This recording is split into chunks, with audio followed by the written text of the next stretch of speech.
Firearms.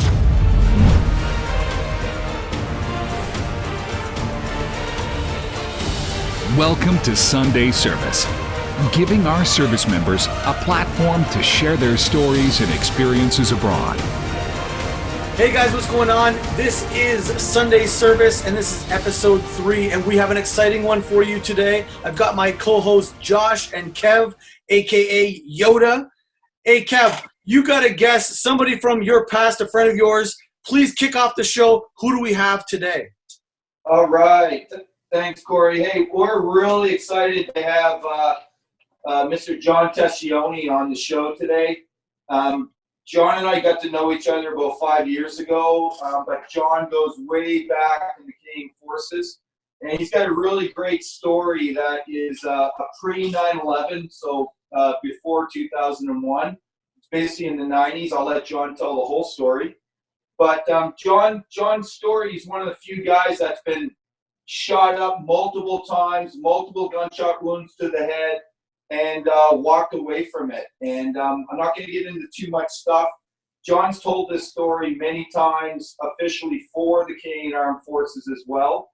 So there's no OPSEC issues on this for our viewers who might be concerned about OPSEC. And John's got a great way of telling his story.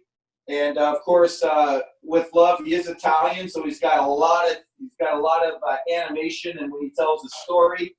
And I've heard the story over whiskey many a time, and every time I with respect, I laugh even harder than how he tells this crazy story that he of survival.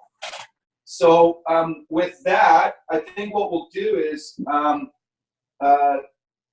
John, why don't you just introduce yourself just a little bit and tell us a bit who you are, and just a short tip or a bit about your military service, and Sure. Then I'll ask you 4 more questions. Okay. Well, I'm John Tescione, as I've been introduced. Thank you very much for the introduction.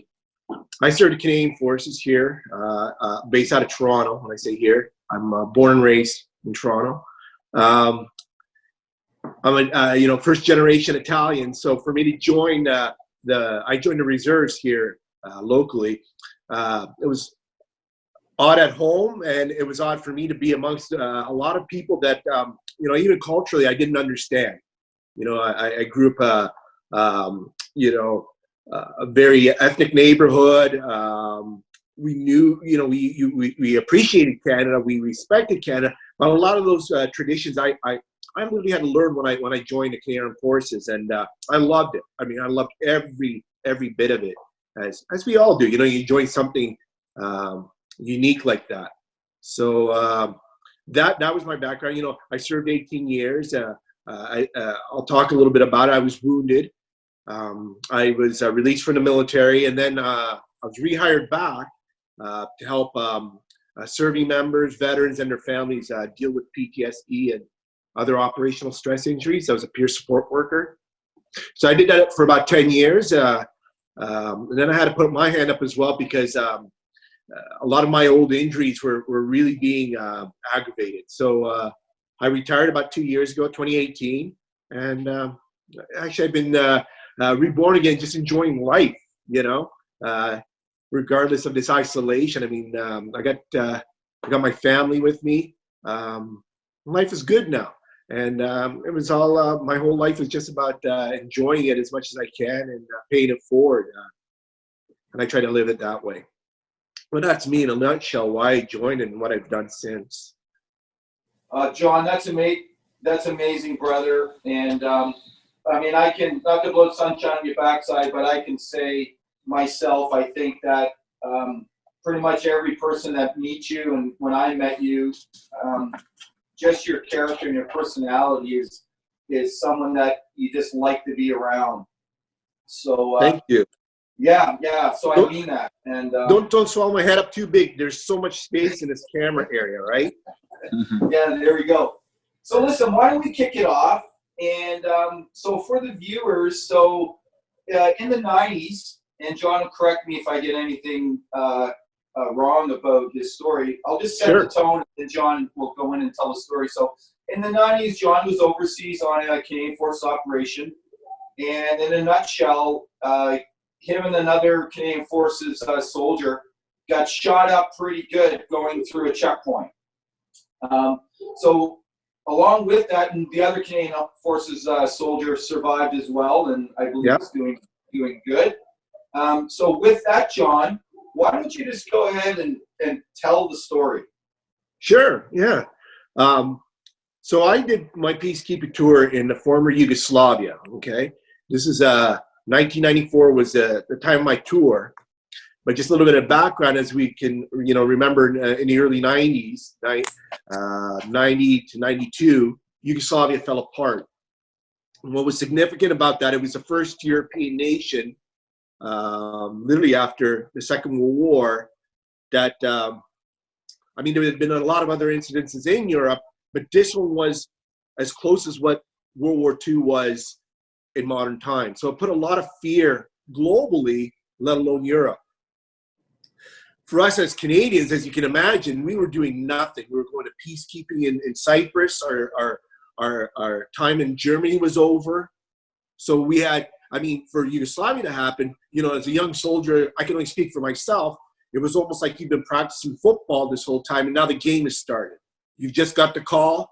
You got the game is on. Let's go. So off we went. We volunteered our names.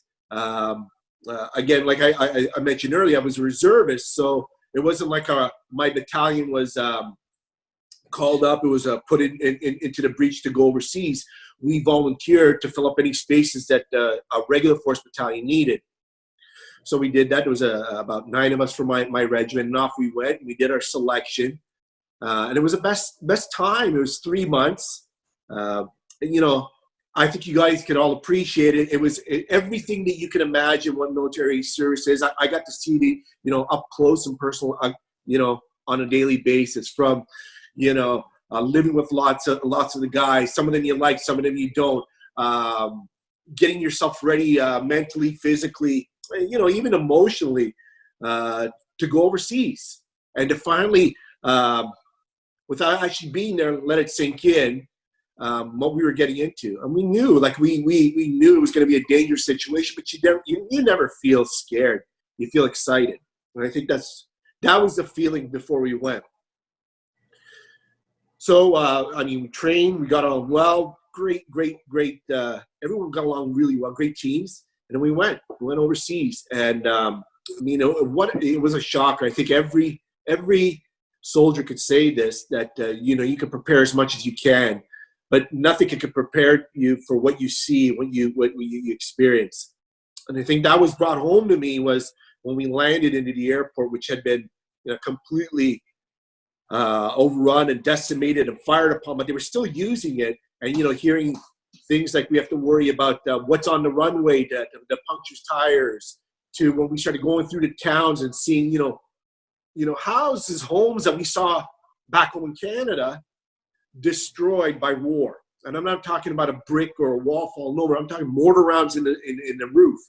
And that was our introduction to our tour. That was a reality. All the training that we did, all the firing of weapons, the language classes that prepared us, but until we actually saw it and smelt it, the shock never really hit us, if you could call it a shock.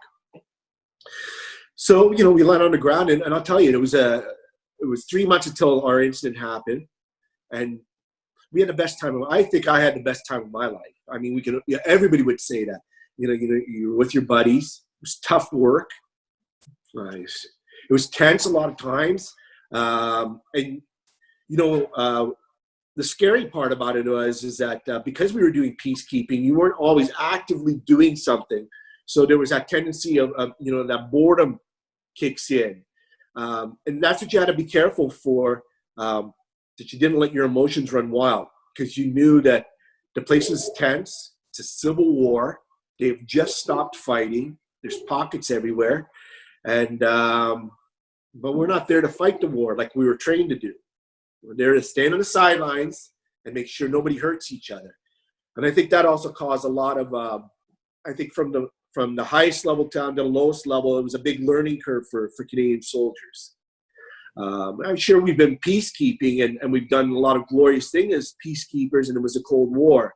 But I think this was, again, like I said earlier, this was war. There was the atrocities, there was the cemeteries that were desecrated, there was the people crying because they had their families taken. We saw the humanity up close and personal, which I think you don't see a lot in conventional combat, all right? A lot of times, the civilian population is now mixed in with you. They're taken away, and the combatants are going after each other. This is peacekeeping. It's a big difference. You as a peacekeeper, you go on both sides. So you see the emotion of the civilian population and the tensions of the two sides that want to kill each other. And everyone, believe it or not, hates you. Sure, there's people that want you to be there to save them.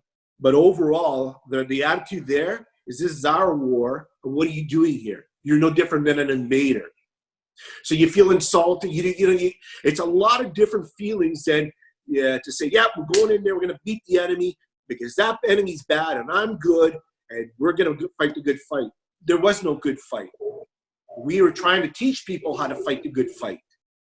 And so I think that was complicated, especially me. I'm 20 years old, I'm a young punk. I'm living the dream. I'm a cowboy. I'm loving it. But my if you will, my pistol is in the pocket. I'm not allowed to take it out. So you're fighting with a lot of this. If you want to talk about the psychological part of it.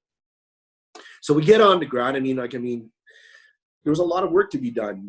Confiscation of weapons. There was a lot of war brings about the worst out of everybody. But I think the ones that fuel it are the gangsters, the thugs. You profit from war, right? Whether it's through money or through power of emotion of controlling people. And we'd see it all the time. We would have an observation post on, I remember we were on a mountain, the only mountain, this whole country's all flat except for certain mountain ranges. And you can see a beautiful village, farming village down below, and a resort a few kilometers away that you can visually see. And that's all being controlled by the local strong arms, if you will, the local sheriffs, the local mayors that have been self-appointed as leaders. So in essence, what you're seeing is it almost becomes medieval, where it's a civil war. People are pretty much enslaved. If you don't keep your mouth shut and do what they want, you end up dead like your family does. So, and we have to watch this and can't say anything. So we want to try to correct a lot of that. We want to stop the criminality. We want to take away we're acting like police when we're trained soldiers. So, add that complication. And that kind of led up to the end of December, which was when I was ambushed. I was ambushed December 31st. Part of that criminality that I was telling you about before, the UN had recognized it and realized that, certain nations that they were employing through the UN. And I guess that's another sidebar that I don't want to take too long on, is the UN is made up of countries that volunteer their services, what they can volunteer, what they consider almost like a charity, and what they owe the UN. Some countries give food, equipment. The Americans, for example, would not send any combatants, so they would send all the medical aid and all that kind of support. Not to get too political, but at the time, you might remember President Clinton did aerial bombings in Yugoslavia. So each country did their part in that way. Canada provided everything from soldiers to equipment. But some other countries, you have to understand, they are in a political situation that should have peacekeepers, and yet they're sending peacekeepers to these places. And to be quite candid, you've got soldiers that are not trained, that are not being paid by their own country to provide a service to stop a war. They don't care. With that being said, the UN recognized that, saw some very tense areas, and said, all right, Canada, we know you can get the job done. We're going to reorganize the area of operation, and we need you to deal with these situations over there. We never called them bad guys. We never called them enemies. We called them the belligerents. They're being belligerent. So we want you to kind of not necessarily pacify, but fix it. And that's what was happening. So the week before the ambush, we were pretty much pacifying an area that was supposed to be in no man's land, where a lot of the thugs had taken over and pretty much controlled the area, to the point that they were controlling UN outposts. They had stolen UN equipment, and that's what we were there for. To steal, take all the stolen equipment, arrest anybody that needed to be arrested, confiscate any weapons, because it's not supposed to be any weapons. Well, you can imagine. I mean, look, we're in isolation right now because of this. If someone came knocking on my door with a uniform and said, I'm going to start taking things because you're not allowed to have it, you'd be upset. And that's what it was like when we as peacekeepers were going into these thugs and saying, no, you cannot do that. That's against the rules of war that you've agreed upon. That's why we're here. And you got to get out and start behaving. Well, they threatened us. They threatened the Canadians. They said they were going to come back and attack us. So again, when I talk about the week, so that whole week while we were doing all this confiscation of weapons and arrests, we were also tearing down a lot of the observation posts that were taken by the belligerents, burning them to the ground because they were just filthy, disgusting messes. They would just slaughter animals anywhere. They wouldn't use latrines, nothing. It was almost like as if they were flipping the bird to the world. They didn't give a care about anything. And to an extent, you almost have you can empathize with them. When you've lost everything, you don't care anymore. And that's what we saw. And so we were cleaning this up, rebuilding, and they didn't like that. They were losing control, so they threatened to come and attack us. So after about a week, the one tense day happened very bad. My platoon was involved with us in a standoff. We were trying to take away some United Nations trailers that they had taken, and literally they were ISO trailers, those kinds that you see in construction sites. And we paint them white with the UN, and we use them for offices and beds. Well, they had taken a bunch of them from one of the other countries and started using them as bunkers. So they had put sandbags and rocks all around it. So we were going to take it away. And part of the reason not part of the real reason was it was still painted white with UN symbols.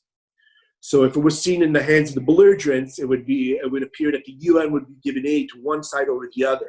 So this could end up in becoming a global situation. And that's part of the reason why the UN wanted this stuff confiscated, right? It made a lot of sense. And they didn't want that. They were also playing a political game too.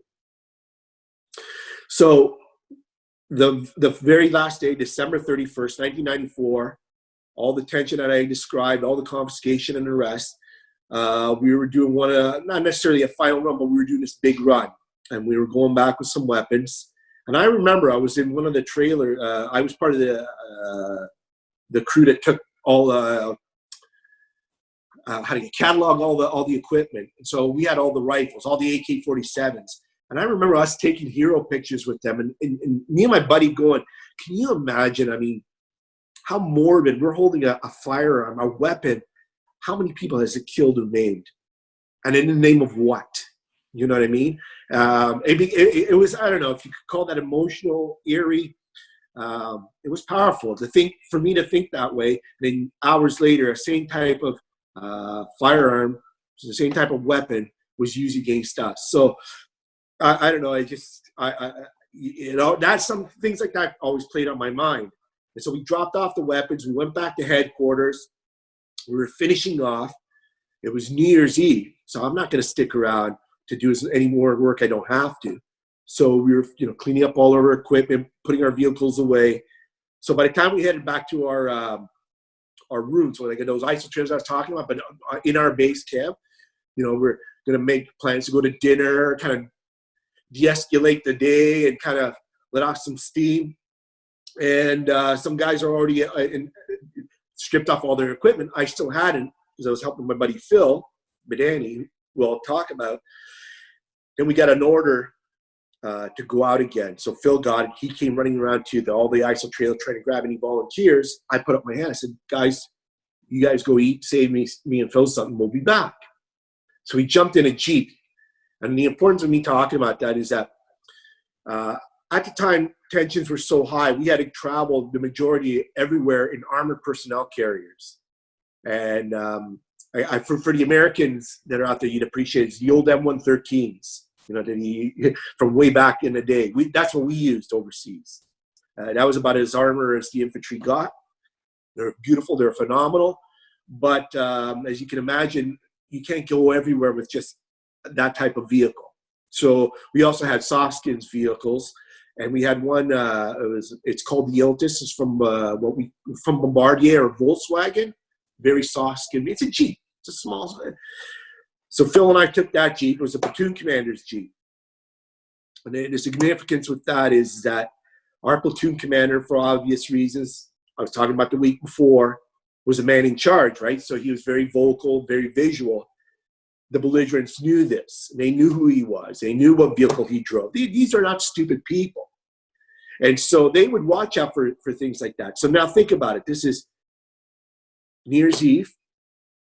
Tensions all week. Obviously, it's an international day to let off some steam and bring in the new year.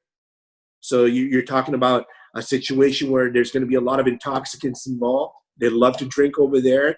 I mean, who wouldn't in a situation like that to kill the nerves? Drugs is prevalent. And so it was a buildup to a volatile situation. So Phil and I, we get into the Jeep. The mission was we had to escort some engineers to go to one of the observation posts. Funny enough, the one that was close to where we were at, because they needed electricity to put lights up. And the reason for this was, you know, being that it's the UN, we have to be lit. We're not supposed to be camouflaged. We have to be recognizable. So if the combatants decide to combat, have fight, and, you know, do whatever, just like the sheriff, they need to see that we're not one of them. And either, you know, either leave us alone, or if we come around, you're gonna get it from us. So we had to light up our flags. We had to light up our camp to show everyone we were there. And that's why we're sending the engineers. So we meet up with the engineers. It was kind of tense along the way because this is like about 5, 6 in the evening, but it's already starting to get dark there. Fuel embargo as well. So there's no power in the country. So it's a blackout pretty much. There's nothing lighting up anywhere. And so kids start throwing firecrackers at us. So we don't know what the hell's going on. Landing inside a Jeep, landing everywhere. So gather the engineers, get the hell out of that situation. And as we're going, you know, the rocks and, well, not rocks crashing, the firecrackers are abating. We don't hear them anymore. And off we go. So we go to the observation post, no incident. We drop off the engineers. My buddy's there. They even offered for us to say, we're going to put us up for the evening. But we said, no, we want to go back. That's how confident we were. Even what I described, you know, the kids and all that, we were confident enough that we hadn't been attacked up until that point. And until that week I described, we were respected a lot of times by the people, and they let it, even though they didn't want us there, they understood we had a job too. So we had no fear of going back. So we're going to go back and have dinner and enjoy ourselves. But that wasn't the case. As it turns out, the group of people that we were having a standoff with earlier in the week and that day had gathered around in a smaller village outside of this observation post. They knew that we had gone through, obviously, whether they recognized the Jeep. Everything was white, so they knew it was a UN.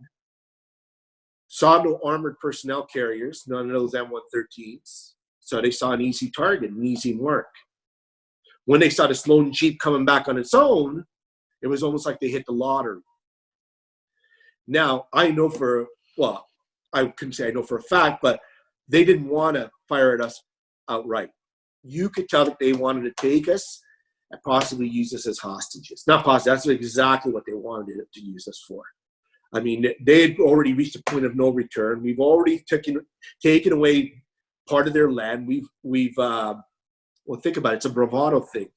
We've pretty much flipped them off in their own country and said, no, you're going to do what we tell you to do. And they want to get back into Canadian. They wanted to teach us a lesson. So here comes this Jeep through this town. You know, I remember us, you know, we're beetling it. And as a point to note, we always wore our helmets, but in the zone of separation is what we called it. The zone of separation was like a no man's land, right? No weapons, no gear. And we also wanted to show that it was supposed to be peaceful, So we kind of try to reduce our stance of aggression. You know, if we didn't have to wear our helmet, put on a soft cap, you know, sling your rifle when you can, just to give the appearance that, you know, we have the confidence, but this is a safe area for everybody, including combatants. So we took off our helmets, I put on our toque, a blue toque, and off we go. So we start approaching. We see there's tracers going up in the air, but this is from the whole country. It was a surreal situation. It was like that scenario from Apocalypse Now when they reached that base, that fire camp where the bridge is, where Sheen gets into the trenches and there's no command or anything. Just everything's lit. That's what Yugoslavia was at night. Tracers going off, explosions here and there. Radios going off because we're reporting everything. So the tension was high in that sense. And then we see this crowd of people on the side of the road. We weren't going to stop. The orders were never to stop because we knew what they were going to do. So we slowed down to see what they were going to do. We were a bit naive in the sense of, I took my rifle off the rack. And then I said to myself, no, if they see the rifle in my hand, they're going to take this as an aggressive stance. So I put it across my lap in case I needed it. So we figured we'd go by, they'd flip us the bird and maybe fire a few rounds in the air to kind of scare us. But as we got closer, the crowd started going in the middle of the road. We knew that I think that's a dead giveaway, right? The shit's about to hit the fan. So no sense of turning the fan off. So we headed towards the crowd. And if we had to go around it or if we're going to make our way through, that's what we're going to do. They tried to stop us. We slowed down. They made a break in the crowd, figured that we were going to go in between the break and they were going to take either side of the Jeep. And Phil saw that break and gunned it.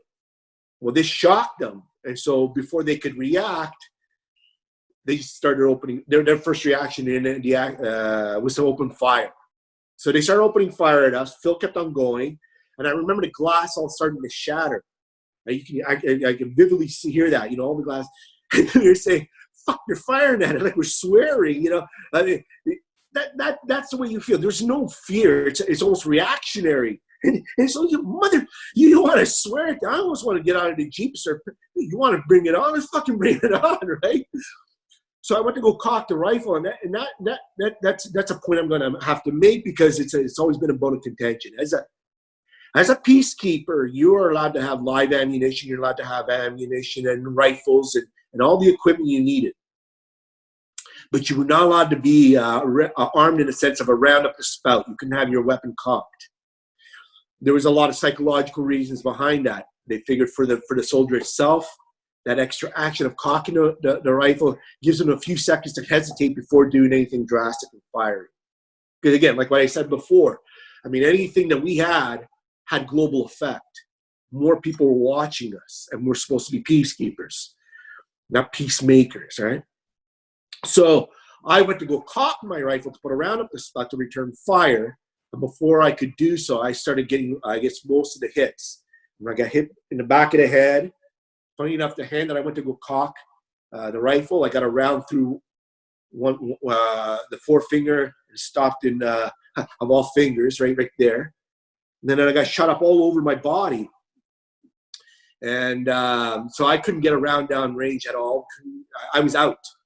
Out of shock, really. And every time Phil kept on talking to me, I realized where I was and what was going on. So Phil kept on going. He just kept the momentum of that Jeep going. They started chasing us, and it kept on firing. You know, as a side note, the military police later on in the investigation counted just in the back of the Jeep, the Yotis, 54 bullet holes. Okay, collectively all over the vehicle, whether they were entrance, exit wounds, wasn't sure, but there's well over 100 rounds throughout the whole Jeep. Phil drove back to headquarters on 2 tires. The 2 tires on my side were blown out. The only radio that we had, big, huge, heavy radio, took a lot of the rounds that were fired from the back, saved us, but was dead. The other thing that possibly saved us was we had a Kevlar blanket. And the whole idea of the Kevlar blanket was the driver lays it on his seat of the Jeep, okay? So that if he were ever to hit a mine, to be quite candid, it's a placebo effect. Like a Kevlar blanket is going to save you. It's going to send you up in the air like Salad. You're going to go like a flying in the air back home. It's not going to save you. So the funny part was, I won't mention any names, but our platoon commander, was your typical whistlehead, right? Always we'll leave it at that. But one day he told Phil, like, look, I'm the commander. That blanket should be for me. Unroll it and put it on my seat. He told him that. And Phil, he's a quiet guy, pretty much in a polite way, told him, go fuck yourself. If I can't have it, I'm the driver. You can't have it. As I'm rolling up, it's going to go in the back of the Jeep. Fuck it. And so that's what he did. Well, that kind of helped us because we had this big roll of Kevlar, blocking a lot of the rounds. So fate was on our side. God bless us, either one of us. I mean, he was watching over us because we kept on going. No communication, on 2 tires. I was shot up. Phil thought I was dead because I was laid onto the side. And this is kind of the funny part because he reached over because I was leaning on him. The Jeep is a stick shift Jeep. He can't even control that. He's trying to control a vehicle that's, again, only on 2 wheels, being shut up. He doesn't know if we're still being chased. We are going to our headquarters because he knows that the medical unit's there. And on top of that, unbeknownst to me at the time, or he knew it, we're going to go by, at the time there were Serbs and Croats. We're going to go by a Serb barracks. So we didn't know what side they were going to be on, whether they were with the side of those belligerents. So this is all playing in Phil's mind. And he's telling me this, years later. And so he reaches over to push me because he thought I was dead and he didn't want me interfering with his driving. And so what he did was he touched the side of my head. What had happened was I got an 8mm Mauser round, entered the back of my head. It took my ear off and it traveled the skull underneath the skin and stopped in the temple. So when he reached over and he pushed, he touched that. And it woke me up like smelling salts. And so I started telling Phil, you didn't even know what the hell happened. He said, drive faster. And I could see Phil's a very kind of quiet guy. He's not like me, right? He's, yeah, okay, John. He's like, call in the radio. Not knowing that the radio is all Swiss cheese. He's full of holes just like me. Yeah, John, not a problem. He's trying to calm me down. He probably shit himself because I woke up from the dead. Probably I thought I was going to bite him or something. I don't know. So we're fucking driving down the road. The best part about it all was, and I don't fault any of these guys, we had a convoy of Canadian vehicles following us. It's New Year's Eve. What happened was these pricks, the Serbs, or whoever it was, part of me, not the Serbs, because that's where the barracks was, these belligerents, they called into the UN, and they said that a bunch of Canadians got all drunk, stole vehicles, and came into their small village firing on them. Yeah, because they're sitting in the backyard with their espresso away, and John Tescione is going to show up and start shooting you up. What kind of mentality are you? So they called it in. The UN had their ires up because holy shit, what the hell is happening? What are these Canadians doing? So everyone was on the lookout for this group of drunk Canadians. So here you see these Canadians right behind us seeing this Jeep going with sparks going. I must have been right out of the trailer park, boys. We were like, Ricky, okay, we'll make a getaway with this. Hey, do you know Jim? Jim knows you. So off we go. We get to the camp. They're not lifting up. You know those bars that go up in a parking. We had one of those at the front gate, right? Well, they weren't going to lift it up. The difference was, it's not like the security guards at the parking lot here in Toronto. These guys are armed as well with a machine gun. But Phil didn't give a shit. He was going to keep on going. So lucky for us, they didn't open fire. They opened up the gate. Phil kept on going. He stops in front of the medical. And I tend to do a lot of sidebars here. This is what was pointed out also for Phil, where he kept a sense of mind. Instead of Phil driving back to our company camp, which was closer, he decided to go an extra. He went 13 kilometers with me and this beat-up vehicle with no tires to the main camp because he knew that that's where the medical hospital was. He knew that, if we went to the company camp, our medics, who were phenomenal, would only have been able to stabilize us, only to get us back to where he was going to go anyway. So he went. Now, I don't know if it was the shock of the camp or what it was, but we were able to get to that hospital. He gets out. Now, Phil was shot twice in the back, once in the arm. The difference was not to minimize his injuries, we were wearing flak jackets, but we didn't have the ceramic plates. They were just just Kevlar. They really only meant they're flak jackets, just shrapnel. So what was surprising was our flak jackets actually stopped rounds. And for Phil, what had happened was 2 rounds that hit him, and the kinetic energy literally penetrated the muscle in his back of his body. Literally, they left holes, like as if it was a round impact. So he was hurt pretty bad, including, I'm not sure what kind of a shot he got on the arm, but it was shrapnel. He gets out, slings his rifle, gets out of the Jeep. There's a guy standing there smoking. God bless him. I felt for him. He didn't know what was going on. He was a medic, just wanted a smoke break. And he's, what's going on? So Phil he gets out, gets onto my side, opens my door, literally pries a rifle from my hands. Remember I said, out across my lap. Takes it, slings it, pulls me out. We walk in on our own. And this guy's following us. What the fuck's going on? Guys, what's going on? And then when we walk in, everybody sees us and says, who are these idiots? And we collapse right at the doorway. And then we're covered in blood. And it was an interesting point to note. And I think I owe him one, but our current chief of defense staff, General Vance, at the time was a duty officer, and he was the duty officer that met us at the doorway.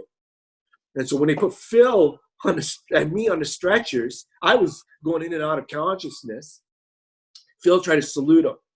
I think, like ever the soldier, this guy, I tell you, man, he just did the greatest feat ever, saved our asses from a bunch of asshats. That part of my French, but from a bunch of belligerents. And he's paying compliments to the officer. It brings emotion to me, just the naivete that we had. As soldiers going overseas, right? Here we, you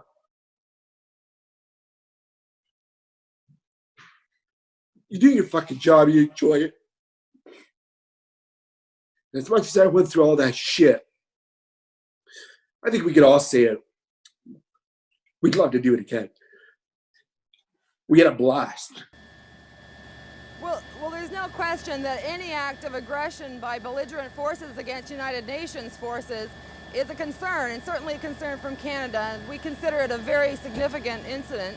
We have taken a few incidents, a few hits in the last week and a half in Combat 1. We had the mine incident on the 26th of December, and these 2 soldiers, of course, were shot on New Year's Eve, and then a further shooting incident at an observation post. But we remain in theater. We're negotiating with Serb and Croat military forces to try and release tensions in the area, to have a better working relationship with them in the zone of separation. And the Canadians remain positive.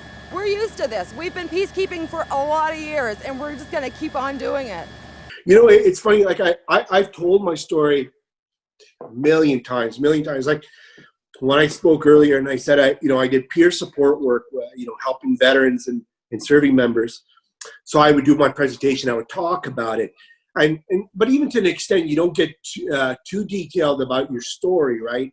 And I guess I hope all of us can see, a lot of people wonder, what causes a trigger? What triggers things that trigger like an emotion, and it could be any emotion.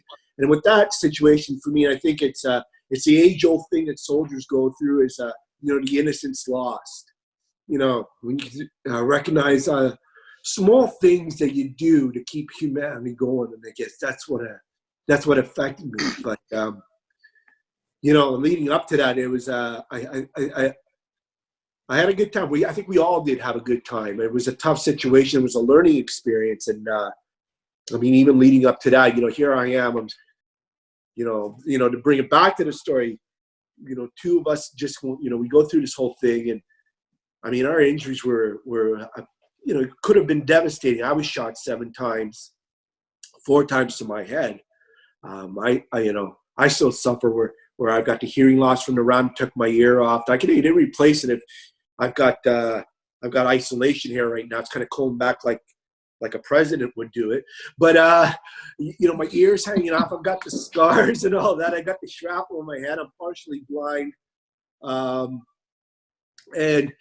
But you know what? The scary part about the whole situation was the amount of catastrophic injuries that we had, because we were helicoptered out. After about a couple of days, the Canadians stabilized us. They sent us to the Americans, and then Americans had a MASH unit in a place called Zagreb, which is that town. I think it's the capital of Croatia, which is one of the countries that was at war. We were in actually Croatia proper.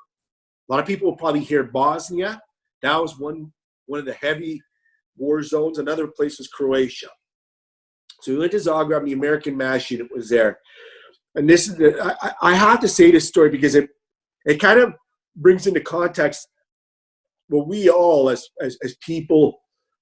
Look, we're soldiers. I was a private at the time. I reduced my rank from master corporal, which is I was qualified sergeant, but I wanted to go on this tour so bad I would reduce myself as a private.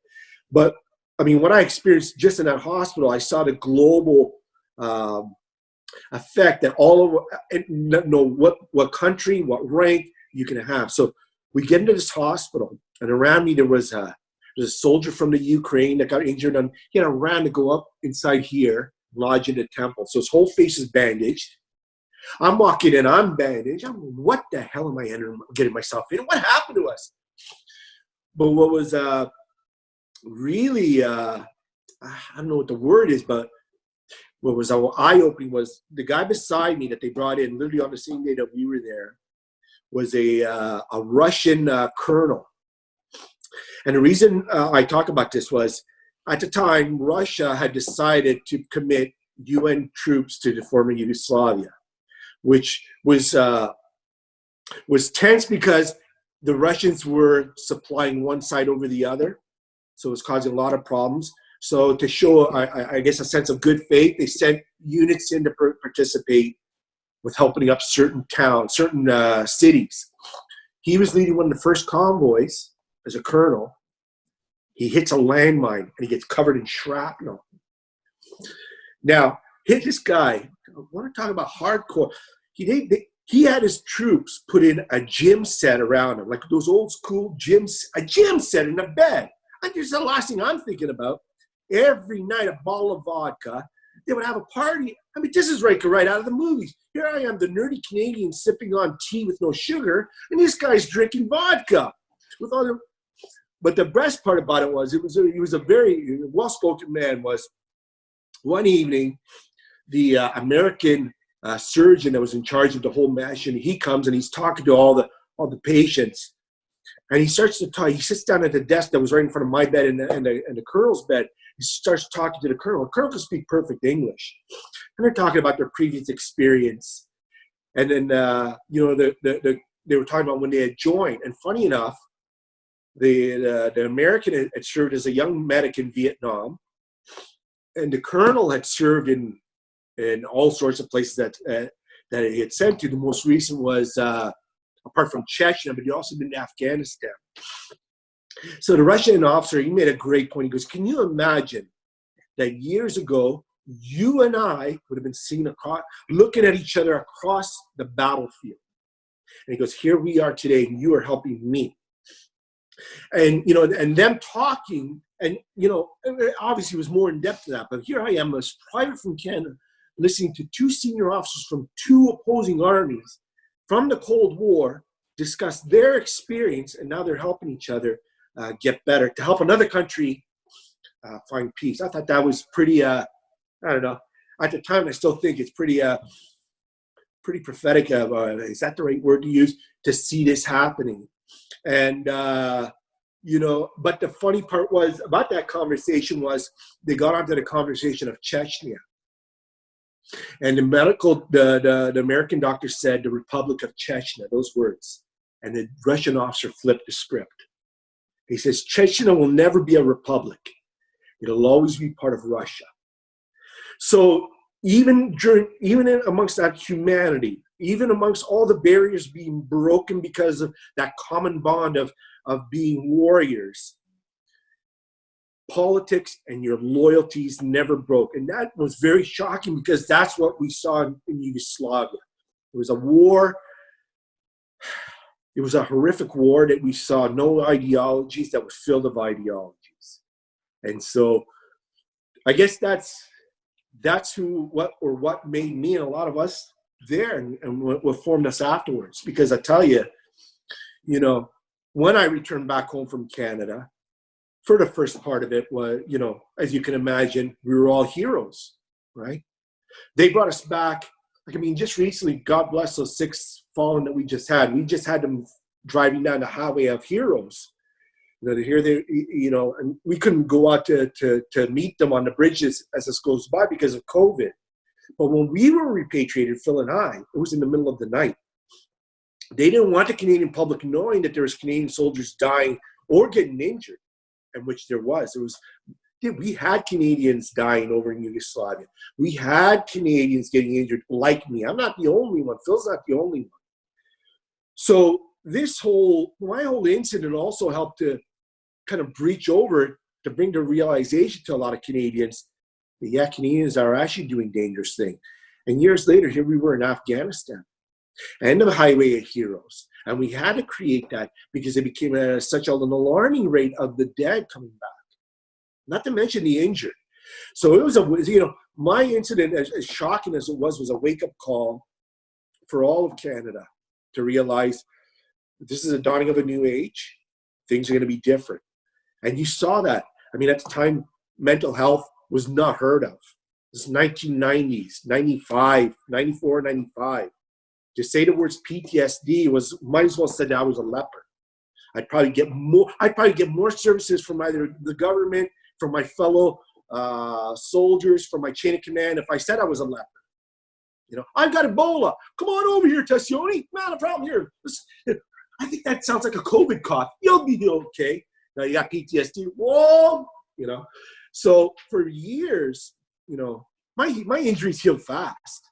I mean, a week after I was shot, I was home.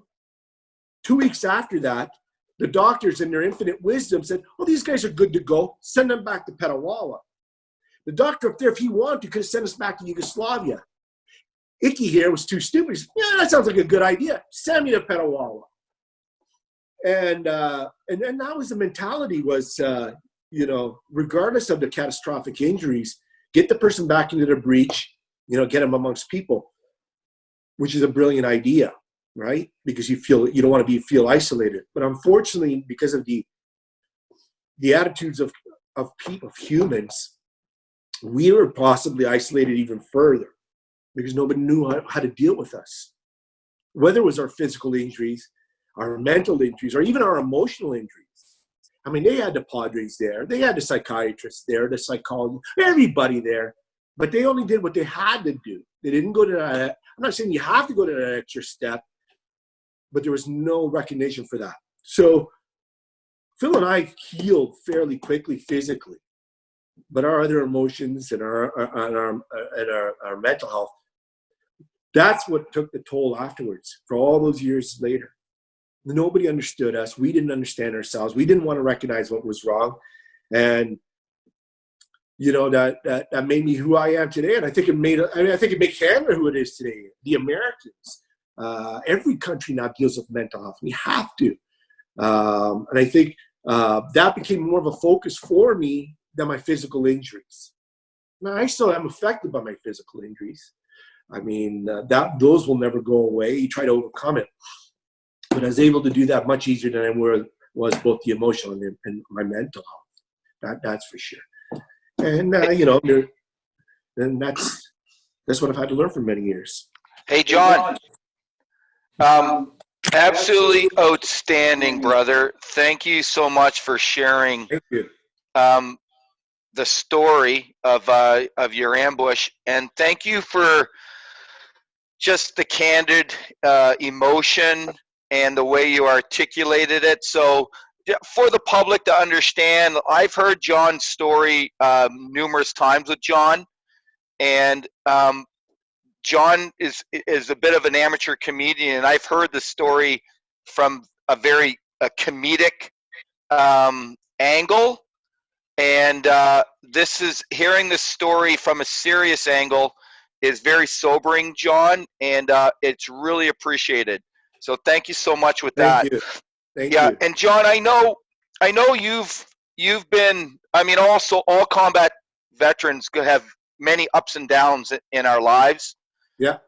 And some can be long ups where we've got years we're doing great, and then sometimes have short periods of lows. And it can be the opposite. There can be, some of us can have long lows and then intersperts with short periods of ups. Yeah. I know for you, you've taken constructive steps in the last few years to look after yourself, improve both your physical health and your mental health, including ending up going and competing in the Invictus Games, which I'd like to hit a little bit later. Yeah. I kind of like to hit that later. But would you mind taking just a few moments and sharing with the viewers what you've done to look after yourself, Sure. physically and mentally, the last few years, and maybe some of the steps that you might have been doing recently to bring you to, I think, probably even a better place now? Would that be correct to say that? Yeah. You know, I don't want to sound arrogant or selfish, but I'm literally living a dream right now. And even in this isolation, I've never felt the joy that I feel right now. I would say definitely not in the last 25 years. And a lot of that obviously has not been solely on me, but within the last 5 years, I would say, a lot of things has happened to me that I almost had to have a reminder that I'm alive. You know, I think all of us have heard the term "You're Alive" day, right? It's the day that you survived something and you stayed alive. You know, mine was my ambush.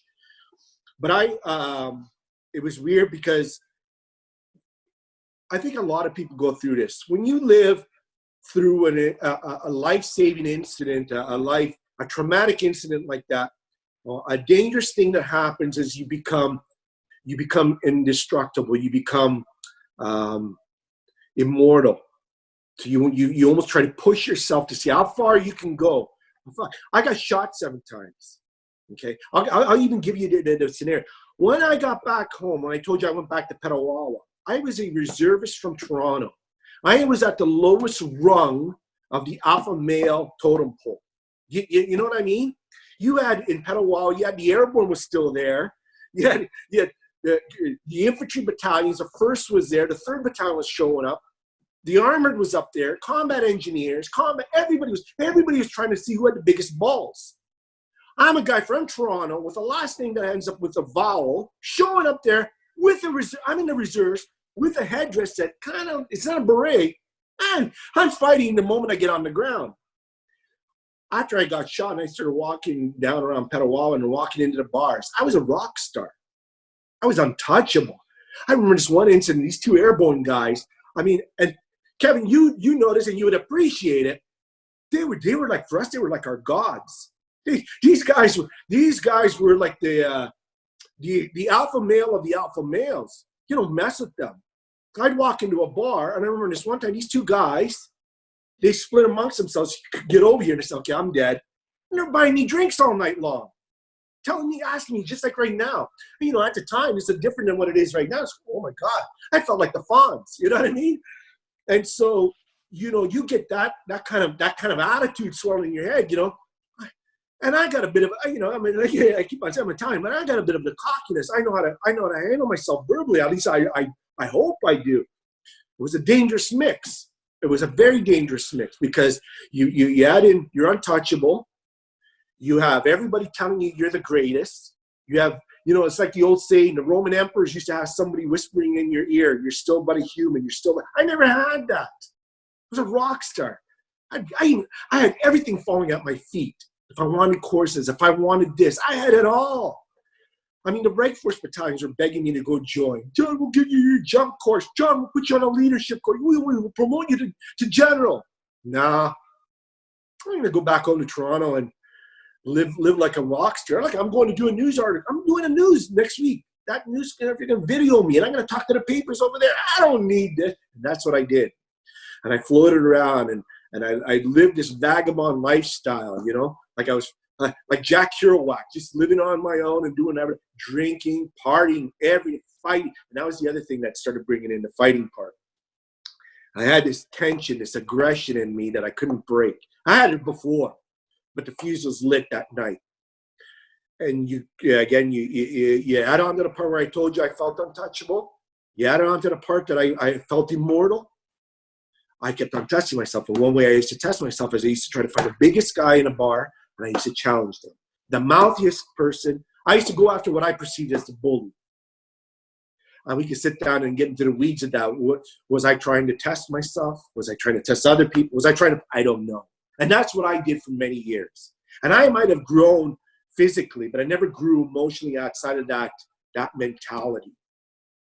And then it came to the point where I couldn't perform in the military. I was still serving in the military, but it started affecting me in the military emotionally. I couldn't perform. I couldn't take it anymore. There was no support. I was a pariah. So I was going from the hero to the zero overnight because I was an asshole all the time. People didn't like me. Even if other people were assholes, I was being the asshole, emphasizing how much of an asshole they were, if you will. I'm sorry if I use that too much, that word. And that's what my life was. And I started, like I said, bouncing from job to job. I worked in the film industry for the longest time. And that's just like the military. That's like rock and roll at high speed, man. You know, lots of highs, and you party hard and you work hard. And I loved it. I threw myself into it. But again, you're in the exact same atmosphere. You've got alcohol and drugs all over the place. You've got this high tense. Everybody wants to be aggressive, alpha male. You want to be the biggest salesperson. You want to be the biggest film. It doesn't matter. And I was still in the reserves. So the scary part about it is that I did get a wake-up call as I was offered a job with a peer support program here in Canada. We were the first country in the world to do. We would take wounded veterans that were wounded, mentally and physically, or physically. I just happen to be both.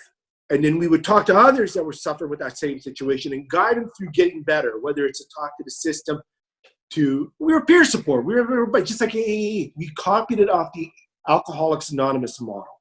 So it's the exact same, we're their battle buddies, which made sense. The first day you join the military, the first thing you're told to do after all the yelling is done, you're told, see that guy? He's your buddy. If you're going to go take a piss, you better tell him. Because if a sergeant comes looking for you, the both of you are in trouble. So we were forced to learn to have a battle buddy to trust you. But later on, we never did that with our mental health. When would I was afraid to go forward and tell my friends, oh, I'm hurting my head. Oh, I'm going to start crying. No, I react. Instead of crying like I did before, I punch you in the mouth. That's not the right way to do things. When you start to try to teach people to help, it's the plumber with the leaky faucet, or the carpenter with the crooked door frame. And that's what I was. How can I be helping other people get better physically or mentally or emotionally when I was at the lowest that there ever was? And so what ended up culminating really was there was a lot of, look, the veterans community, unfortunately, we eat our own. And it's like what I mentioned before. We were trained to be, as much as we have a battle buddy, we're trained, if you don't get on top of the game, you're going to be eaten up, right? And that's what we had done. I was just a rock star my whole life, so you still had to prove yourself. And so it all happened at once. I was drinking a lot, I even had my medical cannabis, my marijuana prescription, and I wasn't even using that right. Partying hard. Finally, I crashed. I just couldn't take it. I ended up in the hospital. I almost died again. My body was shutting down. I was just saturated in alcohol and anger, and I was on my deathbed. And then I made a decision. I enjoy, as much as the lifestyle was rough, there was an extent of it I enjoyed it. You try to find the best out of everything. But I had to make a decision. I said, if I didn't change my lifestyle, I was going to be dead. And one thing I haven't had a chance to talk a lot about it, was I'm a little bit luckier than a lot of other people in that I have my wife, who I've known since I was 18 years old, who's by my side the whole time, still with me. I have two beautiful children, I was given the lottery in life, you know, and I had $1 million family. I had my own home, but I was pissing it all away because of this anger that I never fixed, and I was solving it with alcohol. So in that hospital, I really decided I got to change it around. So I went to rehab. I went away for 90 days, for 3 months. That was 2017. It's the best thing I ever did in my life. I put the brakes on my momentum. I took a step back and recognized who I was. Part of the thing is that I had to realize that I can't worry about what other people think about me. And I think that's the most important about it. I'm not trying to say be arrogant. That's dangerous. I'm just saying, so what, John? So what did you got? I'm not trying to minimize myself here. So what did you got shot? So what did? It's not about getting one up on anybody. It's part of your life. Enjoy it and embrace it in that respect. And all that other bullshit that happened afterwards, whether it's the lack of support, whether it was the assholes in the veterans community, whatever, you can't let that fester, because that's like a sliver in the finger, because it's going to let it fester. And that's what I did. So I left that lifestyle behind. I left all those friends behind. I stopped drinking. And then I embraced cannabis more. I didn't replace an addiction to another. I realized that kind of lifestyle that, look, my wounds are not my fault. I get that. But my healing is my responsibility. And part of that is I got introduced to people like Kevin, to people like Josh, that are providing concepts and ideas to allow a warrior to get back into society, to be himself, who he truly is. Because that's what I think what we all are fighting, is to find out who we really are. Because, think about it. When you're in the military, or you're a frontline worker, you're institutionalized. You're stripped down. You're not allowed to have your own character. You are but a machine. And that sounds cruel and sounds political, but to a certain extent, you have to put that in your mind. And so use a military technique, break it down, rebuild it, and learn from your mistakes. And that's what I've been trying to do ever since. Discovering all these different kind of therapies and ideas that are out there. I don't embrace them all. Don't get that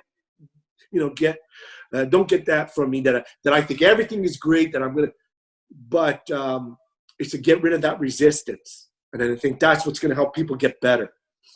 Whether it's a traumatic incident, whether it's a bad breakup, whether it's this COVID, is to realize that, look, shit is going to happen.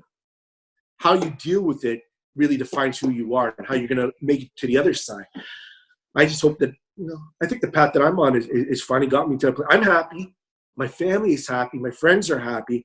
I mean, if that's not a litmus test, as opposed to my life before, which was just all fake. It was just a forced enjoyment.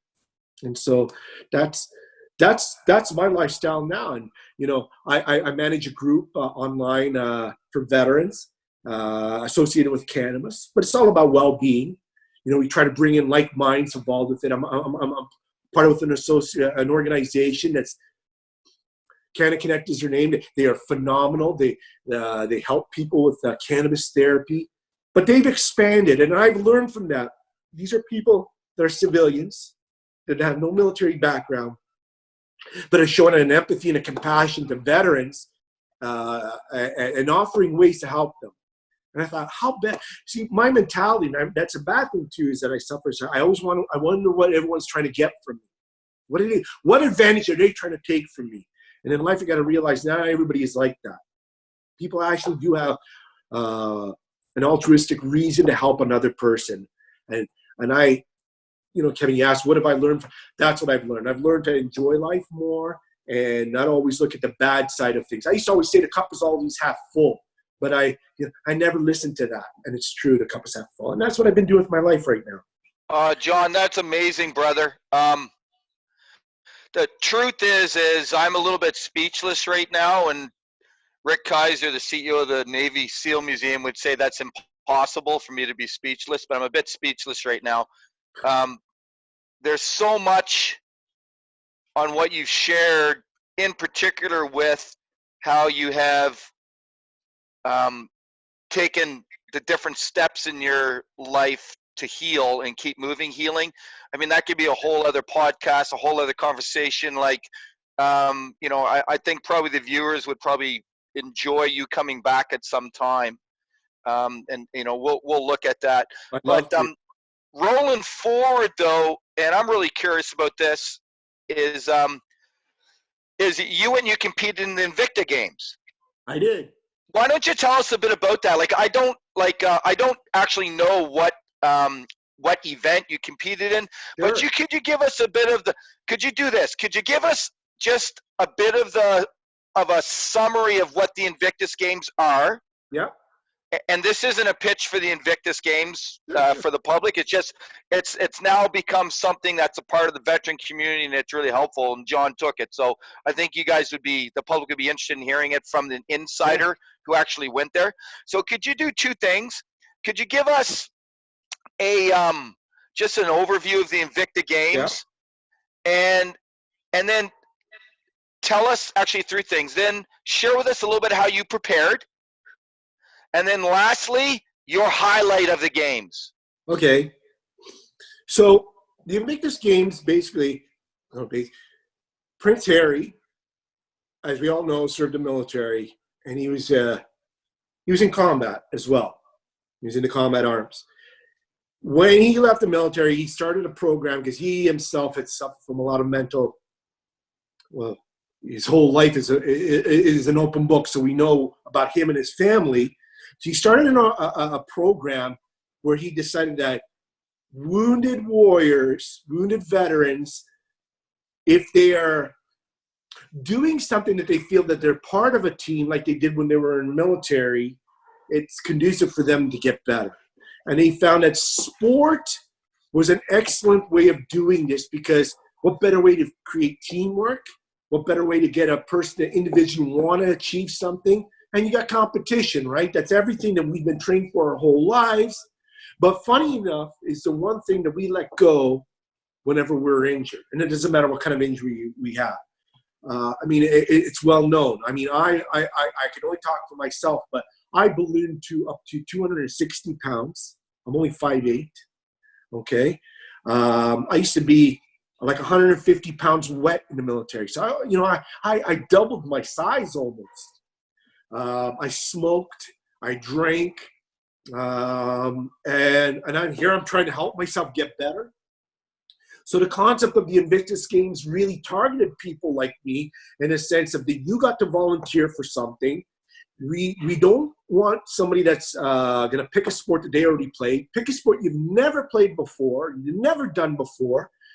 Train it in this period of time, and then we want you to go to a country and compete on behalf of your nation. I mean, holy geez, talk about that's a lottery. That's brilliant. So I knew about this, but I was overweight. I like to drink. I run the microwave. Even when I served, I used to make fun of those guys who put on the track pants and go running. I go back to my shacks and party. Let's do gym. Jim was my friend I drank with, right? So 2017 kicks around. It's right before I go to rehab. While I'm in the worst part of my life, the guy that saved my life, Phil Badani, volunteers for the Invictus Games. I said, all right, good on him. Right on. I support him. Like I said, I wasn't really interested in this. And Phil transformed himself as well. And the scary part about it is that he suffered from an aneurysm during the training. And so he continued, got better, trained, and he competed in 2017 here in Toronto. It was phenomenal. Unfortunately, when he was training near the end and then competing, I was in rehab. So I wasn't able to go down to visit him at the games or see him at the games. But the reason why I mentioned that, it was such an eye-opener for me. I went to rehab. I lost 90 pounds. I was feeling good. I was looking good. My emotions were much better. I was right on the cusp of starting what I'm feeling now. So the exact words, I said, fuck it. I'm going to apply. It was November, December, I wasn't drunk because I don't drink. I said, fuck it, I'm going to apply. So I applied. Now, I'm not physically fit 100%. I lost weight. I was doing the gym at rehab. I was walking. I was doing some running. But it was going back to what I said. They wanted people to learn something, learn a sport, and then reach to the level where you could compete. It wasn't about winning a gold. It was about competing to possibly win a gold.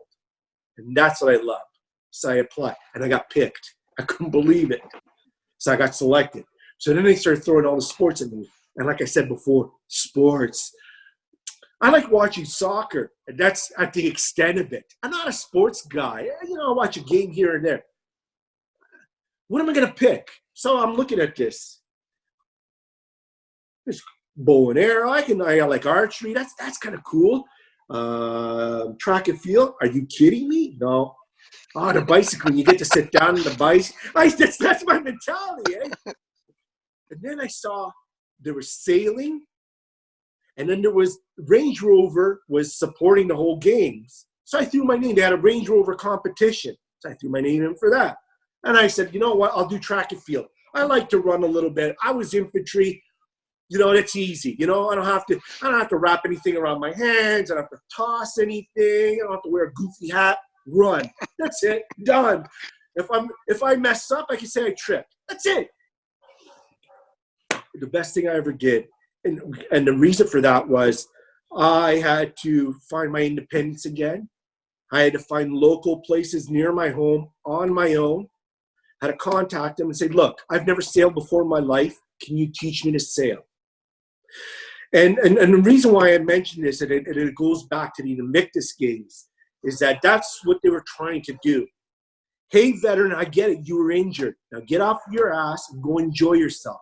Oh, and by the way, do it for your country like you did when you wore a uniform. And here's a new uniform for you to go do it in. Holy shit, this is what we looked for ever since we've gotten injured. That was what was taken away. I remember having a peer support, when I was doing peer support for mental health. I was talking to one of my peers, and one of the first conversations he said to me, you know, we were talking about, how did you know that you were suffering from PTSD? And his exact words were, when I realized that I had no control. He said, you know, in the military, you have the perception that you're told to do everything, but it's the opposite. You choose your path. If you want to get into recce, you can go to recce. If you want to jump out of planes, you can jump out of planes. You could cook. You could fire a tank. But when you start to suffer mentally and emotionally, you don't even have control of whether you want to go outside or not. You don't even have control if you want to look a person in the eye anymore. So you lose the most basic control of your own self. And that's what they were handing to you. That's what the Invictus does. Go find something you would enjoy. Go learn how to do it. Now we're going to put you on TV and go show off and go have some fun. And on top of that, we'll take you to another exotic country that you've never been before, and you can do whatever the hell you want. I got to go to Sydney, Australia. When am I going to go to Sydney, Australia? Sail in a boat, be like a rock star in front of everything, and shake Prince Harry's hand. I won the lottery, you know, and so, you know, that kind of therapy, you can't put a price on it. I can't go to Veteran Affairs and say, give me the emotion of feeling like a rock star again. Give me like I did an article for Veteran Affairs and it said, to be that sergeant again. And I think that's what was important about the Invictus Games. There are other games that are like that too, where they give you not only the sense of pride of competing for your country, for your team, but to get out of your shell and do something that you've never done before, to the point where you can possibly teach somebody else to do it, so that when they can get better, you see, now it's your turn to pay it forward. And that's all that he's doing, is paying it forward. And that's what we're on this earth for. We're not here to prove how good we are. Just go do good. It'll be recognized. And I think that's what the Invictus Games is all about. And it's what our service is all about, you know? And I think that's what epitomized my healing and who I became and who I am. John, thank you very, very much. Thank you. Normally I'd have I'm dropped there knocking my own phone over. You know, it was great, dude. I could listen to you talk all day. And I will say this, and it's just in love. It's no pressure, but I do miss you as a drinking buddy. But I enjoy the tremendously lucid last few conversations we had while I was drinking at the bar, and you were supporting me in spirit. And that's, I'll tell you something, guys. Kevin is, it's funny. You knew me. I enjoyed my drink, and God bless to anybody that's fighting an addiction, because I'll tell you, it is not to blow wind up my arse or anybody else. It is a tough battle. Not to bring it back again. I healed from bullet wounds faster than I did from my addiction to alcohol. And what hurt me most is I enjoyed it. And why I enjoyed it, it got me to be with my friends like you. It's tradition. You have a drink, you're talking. I took it to the next level. But what was beautiful about it was discovering myself in the last 3 years. It's not the alcohol that's bad. It's how I was dealing with my injuries that's bad. And that's what I think, for anybody that's suffering from any type of injury, whether it's an addiction, whether it's mental health or physical or emotional, is when you realize that magic part, right? That what you're doing is not what's the cause of what your problem is. Discover what the problem is, a challenge, if you will, and you deal with that. Doesn't matter how long it takes you to deal with that. That's what you deal with. And now I can go around people that are drinking. I can be in that atmosphere again. And you know what? I enjoy it even more. And I think it wasn't until I discovered myself that I could enjoy it even more. So we'll be having it again very soon. That's for sure. Well, I can't wait, John. I can't wait. So with that, why don't we, I'm just going to, Corey and Josh has been very quietly and intently listening to you speak. And they may have some questions for you. Sure. So I'm going to throw it over to, why don't we just start with any one of them pipe up. Any of you guys got any quick questions for John? Yoda and I are in the same room, so we got some echo. I don't know if you guys are good, but I'll say I'm just like Yoda, man. John, you've been to my home. You've broken bread with my family a few years back, and my wife and children and some other friends were present, and that was a good time. I heard the story in a different setting, and this story was more detailed and, more intense, but check this out. I'm just learning, man. We deal with veterans. While you're on here, I got veterans literally from the U.S. texting me, hey, you want to give me a call? And you just never know if they want to shoot the breeze or something's wrong, You made numerous statements, but the one that really stood out was your injuries aren't your fault, but your healing is your responsibility. That's right. You also mentioned, you became part of a program where the Battle Buddy came back in, and I know the dogs have replaced, or not replaced, but filled that, area of having a Battle Buddy that you can lean on, because guys don't want to go put their hand up. They don't want to say, "Hey, man, I'm not doing good." I wanted to say that speaking to you, it's brilliant that we're having this conversation, because I'll tell you something. About what I talked about, getting better in the services that are out there. I want to touch on this. Many, as we all know, and as well, in the dog world, there's many people that do the same kind of thing. So there's all this. There's this friendly competition, and there's an aggressive competition. You know what I mean? But that's the way we are as humans. So even with the therapies of helping veterans, there are so many out there. But the challenge is that, like with everything, people focus on. Look, I'll give you an example. For the longest time, I did not believe there was other therapies out there, whether it be dog therapy, whether it be equine therapy, whatever. I fell into that trap. I felt, PTSDs, first of all, it's not real. But why would I need to go ride a horse for that? I'm a city boy. I don't ride horses. Give me a bike, a skateboard. Maybe I'll be happy. But it wasn't until it was when I went to your farm and I saw to the extent you got it. And I thought, that's the concept right there. That's what I'm talking about. And then I touched on it today. You know, from day dot one, we're taught to have a battle buddy to watch your back. We teach ourselves to watch somebody's back. But afterwards, we make a point of isolating ourselves. And that is a true concept of what you're doing, Josh. It's not this is a dog.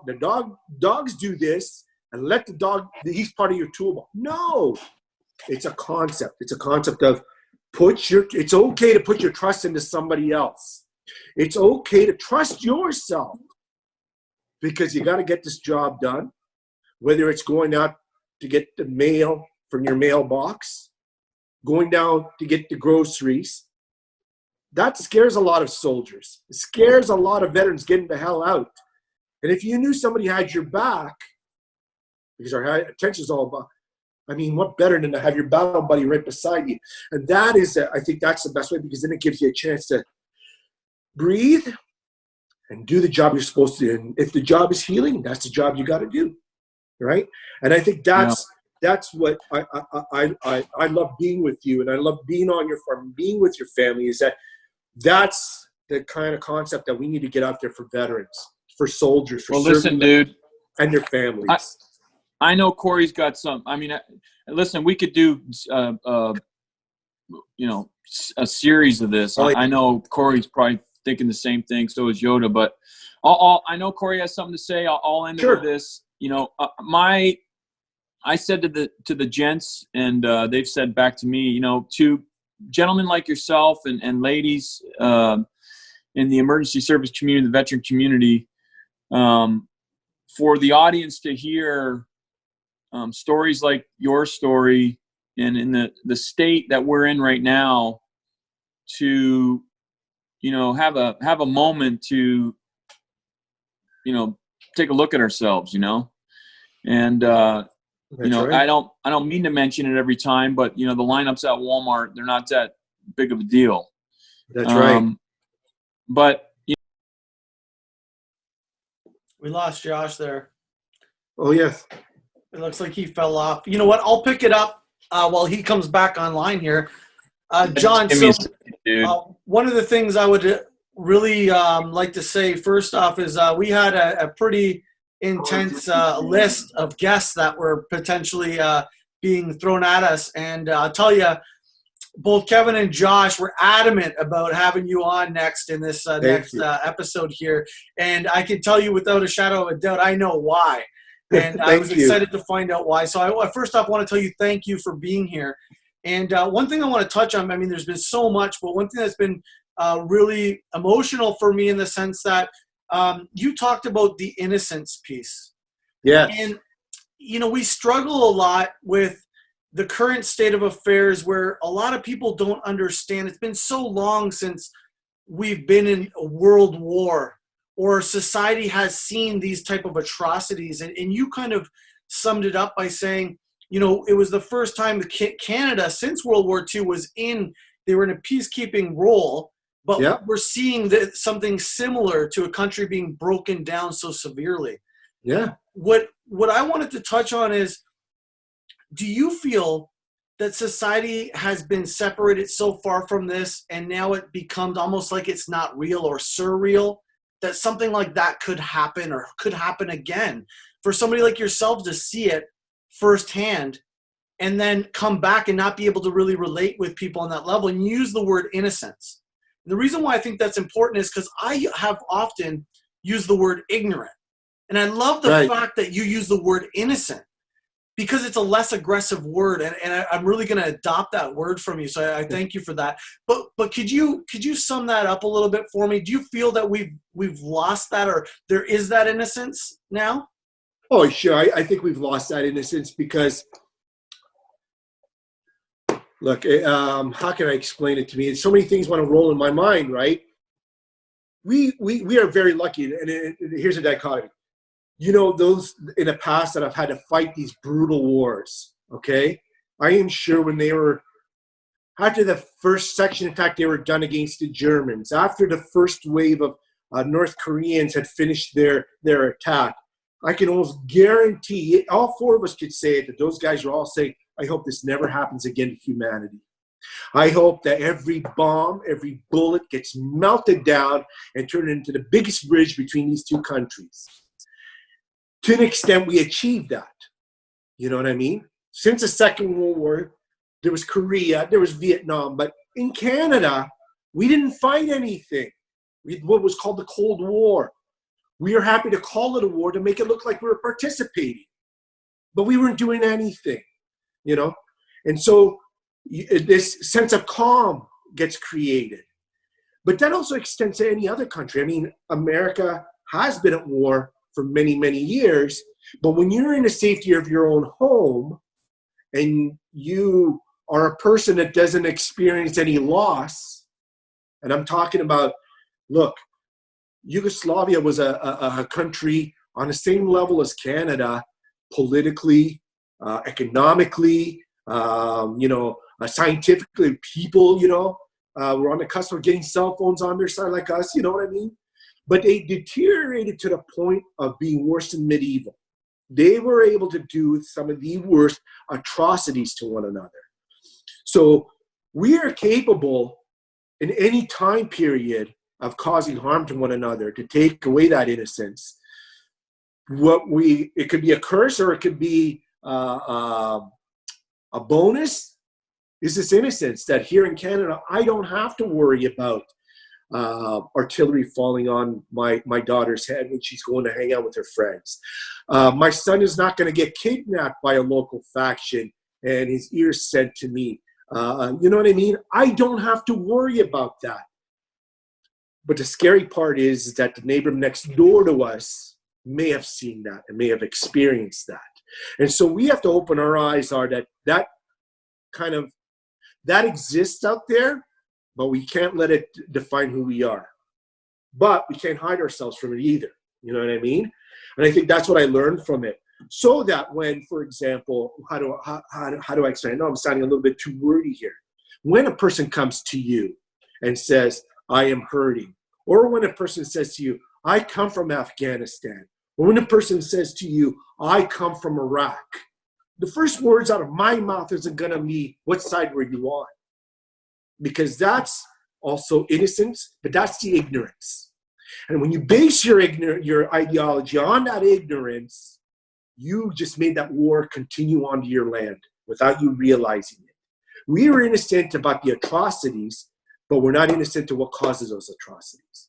We just have to recognize that. I got to say, John, not to blow sunshine on your backside, that was extremely encouraging. You really encouraged myself, and I think Josh is probably going to give a thumbs up that you encouraged him too. And, the truth is there's an old ancient saying that says there's nothing better than a good word from a friend. Thank you. And you just gave a good word today, and I'm certain that the viewers are going to get a lot out of it. So I'm all for you coming back, and we do a little bit more with you. We can hit so many other fun topics. But that's all I got for today. Thank you very much, brother. God bless you. I look forward to seeing you face to face soon when all this COVID stuff is winded down.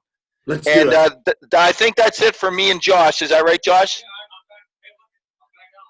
I think Josh is back on when it's all over. You got it. Yeah. All right, guys, you take care. We'll talk, okay? Awesome, John. Thank you so much. Take care. Bye, Corey. This has been your Sunday service.